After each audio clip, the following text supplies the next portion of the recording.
warahmatullahi wabarakatuh. Perkenalkan, nama saya Eva Widyadana Ponitanoa dengan NIM 2314111001 dari Prodi Perbankan Syariah.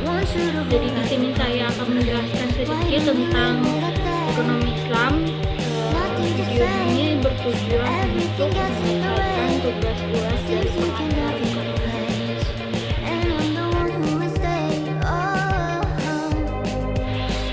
Ekonomi Islam adalah salah satu cabang ilmu pengetahuan yang berupaya untuk memandang, menganalisis, dan akhirnya menyelesaikan permasalahan-permasalahan ekonomi dengan cara yang Islami.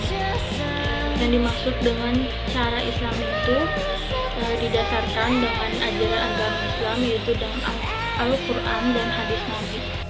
Adapun karakteristik ekonomi Islam ada 6, yaitu yang pertama tujuan ekonomi Islam, pilar ekonomi Islam, nilai-nilai dasar ekonomi Islam, prinsip-prinsip ekonomi Islam, eksistensi kebijakan ekonomi Islam, paradigma ekonomi Islam.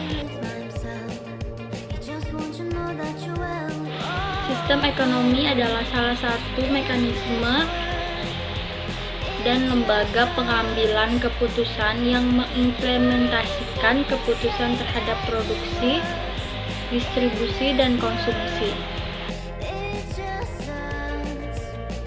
Di dalam salah satu daerah atau wilayah, terdapat banyak faktor yang membentuk suatu sistem ekonomi, seperti ideologi, nilai-nilai yang dianut, kebudayaan, sistem politik, keadaan alam, sejarah, dan lain-lain.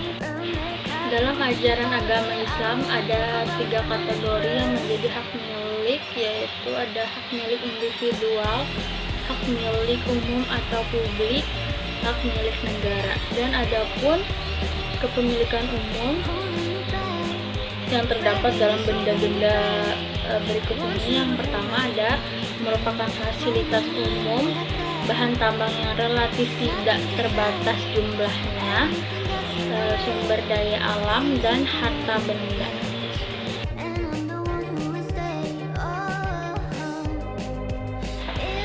Lalu ada teori perilaku produsen, aktivitas ekonomi yang sangat menunjang ekonomi Islam adalah produksi, yaitu kegiatan yang menghasilkan barang atau jasa.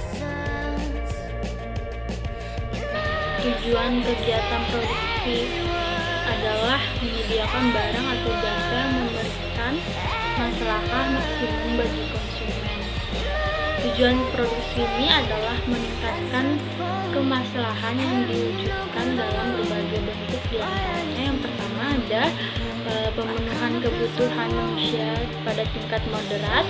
Yang kedua ada menemukan kebutuhan masyarakat dalam pemenuhannya. Yang ketiga ada menyiapkan persediaan barang atau jasa masa depan. Yang keempat ada pemenuhan sarana bagi kegiatan sosial dan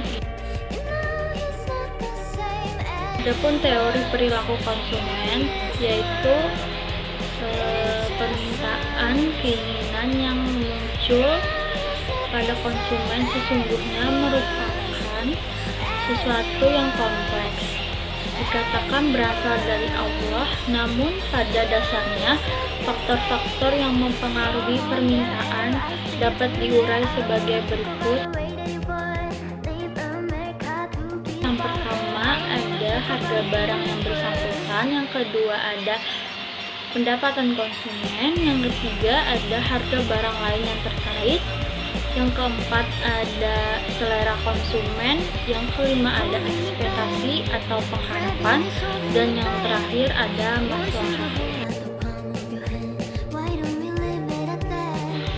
Nah, jadi itu saja yang bisa saya jelaskan sedikit tentang apa itu ekonomi Islam dan perilaku ekonomi Islam secara singkat. Mohon maaf bila ada